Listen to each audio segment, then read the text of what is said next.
Jay Leno. What would it take to break you? Not annoy you, not inconvenience you, actually break you.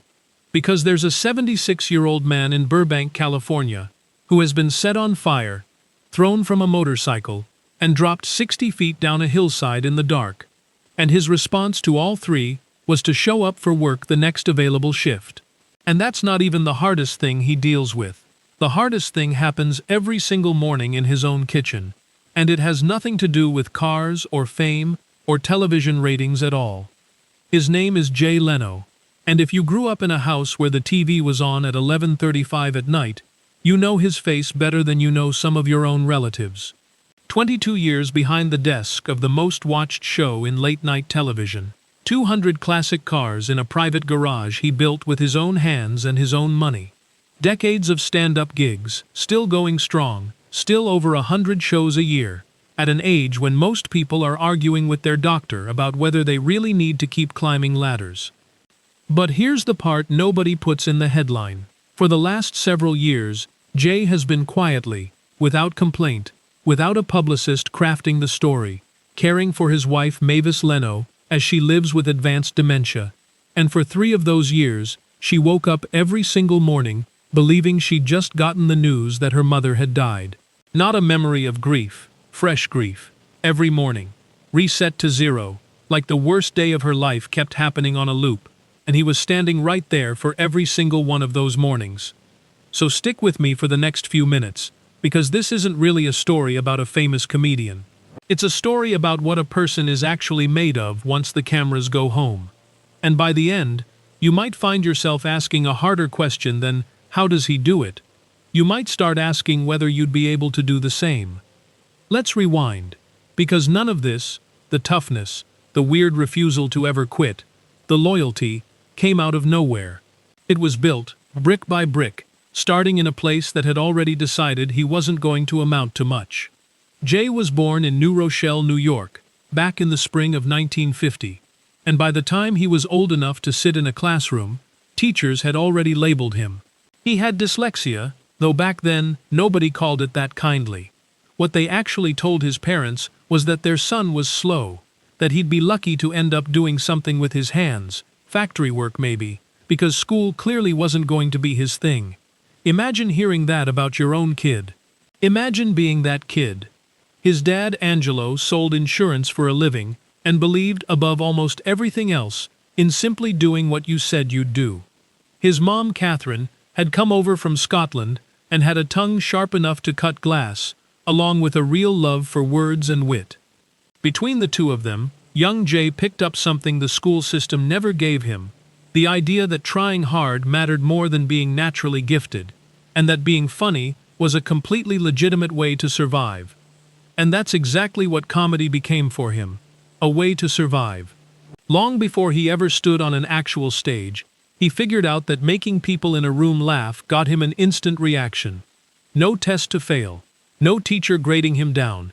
A joke either landed or it didn't, and the room told you immediately, honestly, which one it was. For a kid whose brain worked differently than the classroom expected, that kind of instant, blunt feedback was a relief. He started cracking jokes in hallways and parking lots as a young teenager, long before it was a career, just because he liked the feeling of a room turning toward him. Nobody was applauding. Nobody was grading it. It was just him figuring out in real time what worked and what didn't, adjusting on the fly the way a kid does when nobody's watching closely enough to stop him. Looking back, that's really where the skill got built.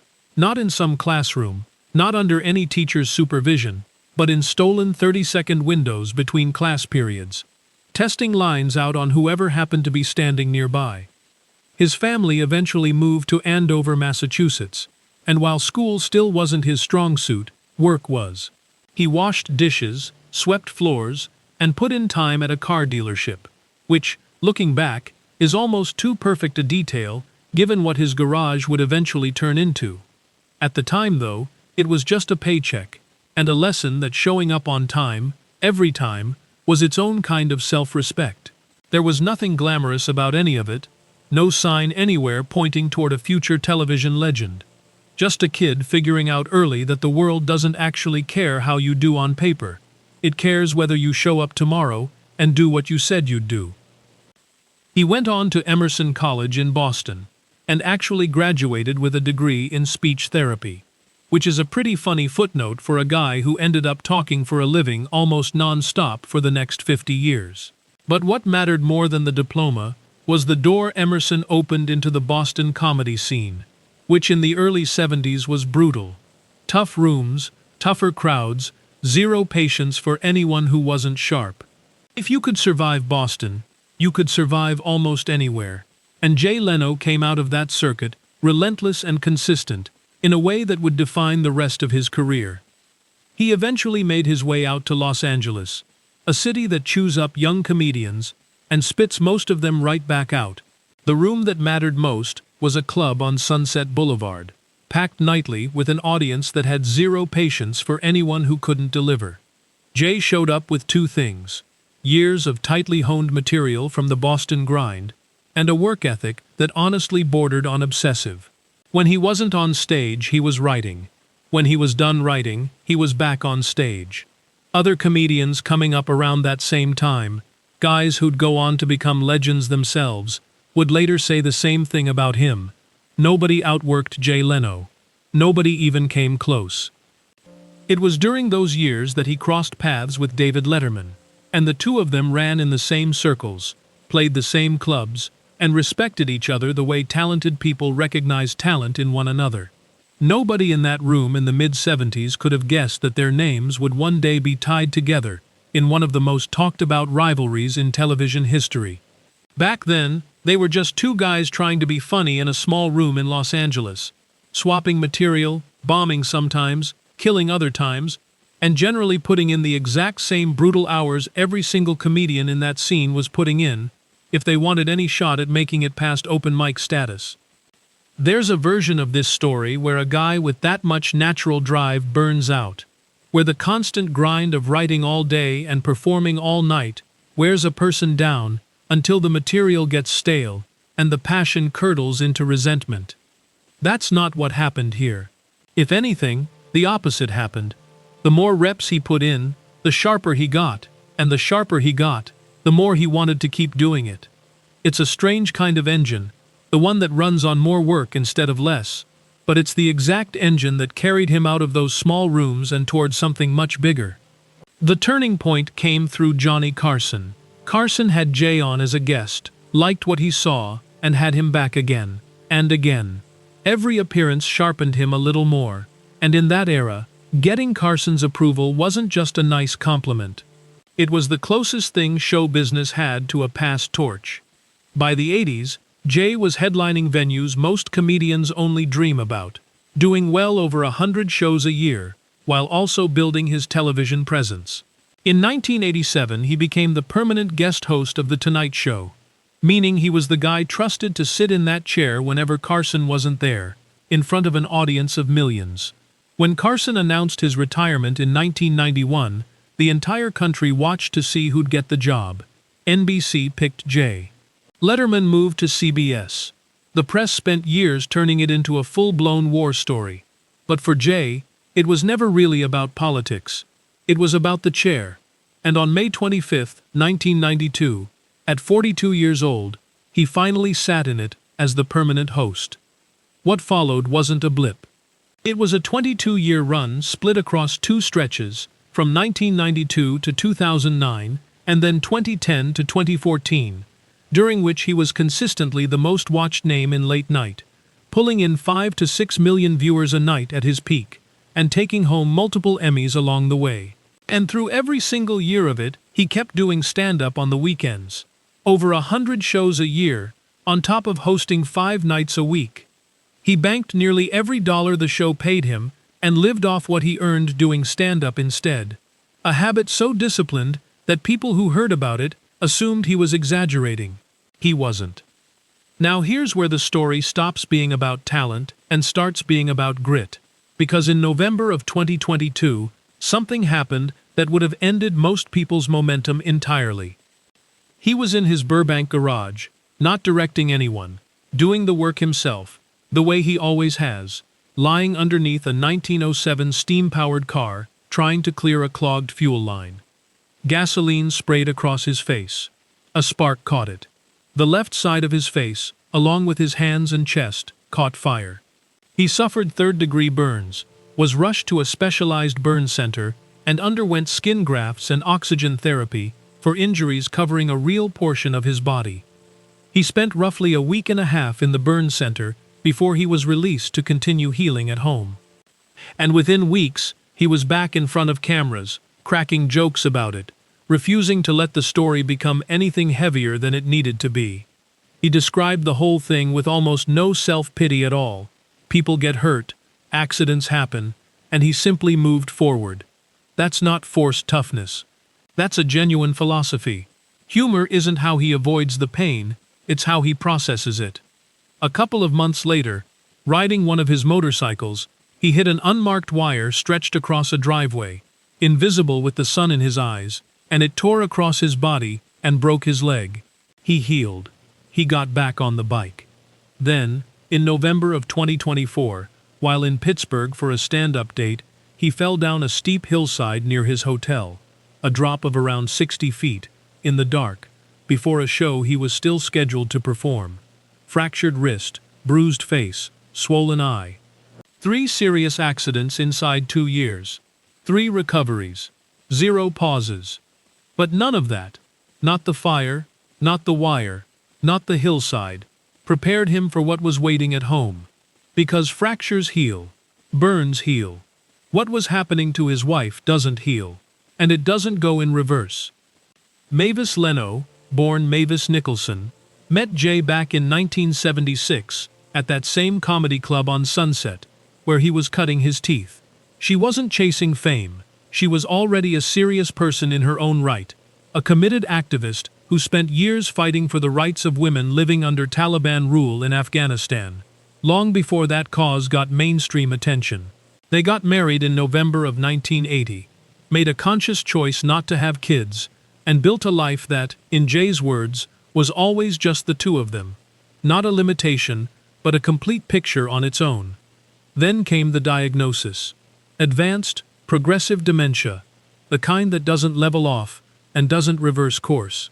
In January of 2024, Jay filed the legal paperwork to take over management of her affairs, and by that April, a court granted him conservatorship over her estate.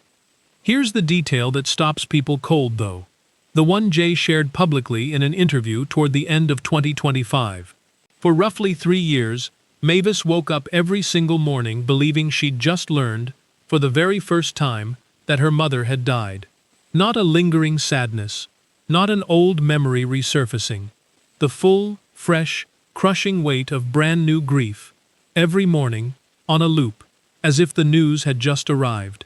Jay was there for every one of those mornings, comforting her through grief that reset itself before breakfast, day after day, for 3 straight years. He didn't describe any of this like a man looking for sympathy. He talked about it the same way he talks about everything else. Plainly, honestly, almost matter of fact. He's been careful to note that things have shifted since those 3 hardest years. Mavis seems more settled now, more content. And there's one line he said that carries an entire marriage inside 4 words. She's not forgetting me yet. Not a denial. Not false comfort. Just an honest accounting of exactly where they stand, morning by morning. At some point, someone close to him actually suggested, gently, the way people do when they think they're being helpful, that he ought to consider seeing other people. Jay shut that down immediately and completely. In a podcast conversation not long after, he explained his thinking in a way that didn't sound angry, just genuinely puzzled that it needed explaining at all. You take a vow when you get married, and people act shocked that you'd actually keep it. He pointed out something worth sitting with.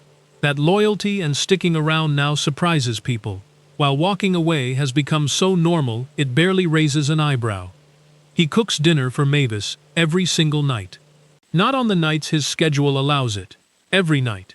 He's described it simply as being the two of them, same as it's always been. And that taking care of her isn't a burden. It's something he genuinely enjoys. He's also been upfront that people assume it must be awful, and he pushes back on that assumption directly. She's not in pain, She's not suffering the way someone with a terminal illness suffers. She's confused, and that confusion is something he's made peace with. He's talked about finding purpose in being her constant, her rock, in his words, pointing out that being needed like that gives him something to hold on to. And that's worth pausing on, because Jay Leno has had purpose in a dozen different forms over 76 years. Packed comedy clubs, The Tonight Show desk, a garage full of machines he loves tinkering with. But none of those things needed him the way Mavis needs him now. At 6 in the morning, in a kitchen in California, on an ordinary Wednesday, nobody else will ever hear about.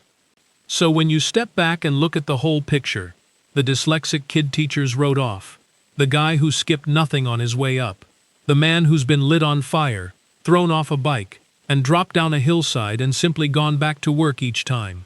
The real headline isn't any of those individual events. It's the through line connecting all of them. He shows up. Every time, without exception. Whether the audience is a packed arena, or a woman he married 45 years ago who might not remember what year it is. Think about how rare that actually is. We live in a culture that's practically built an entire industry around walking away gracefully, around finding the healthiest exit, the most understandable off-ramp, the version of a hard situation where nobody could blame you for choosing yourself first. None of that is necessarily wrong. People have their own limits, their own capacity, their own lives to protect. But it does make it stand out even more sharply when someone simply refuses the exit ramp entirely. Not because he's pretending it's easy, not because he hasn't noticed how hard it is. Just because, in his own accounting, a promise is a promise, and the harder version of for better or worse was always going to come due eventually. That's really the whole story underneath the story. A kid with a low ceiling put on him by people who should have known better spent his whole life proving ceilings are somebody else's problem to worry about. And now, decades later, facing something no amount of grit or humor or hard work can actually fix, he's applying that exact same stubborn refusal to quit, just pointed at a kitchen table instead of a stage. He still does more than 100 stand-up shows a year. He still works on 100-year-old cars with his own hands in that Burbank garage. And every night, he still makes dinner. He's called it lucky. He's called it purpose. Listening to him, you get the sense he genuinely means both, and that maybe they're the same thing. So here's the question worth sitting with after all of this.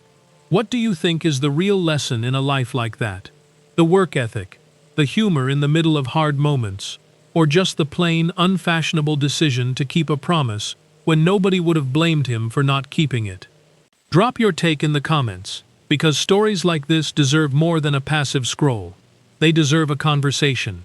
And if you want more of these deep, honest looks at the people behind the headlines, stick around, like the video, and subscribe so you don't miss the next one. Because the least we can do for someone who's spent 50 years showing up for us is take a few minutes to show up for his story.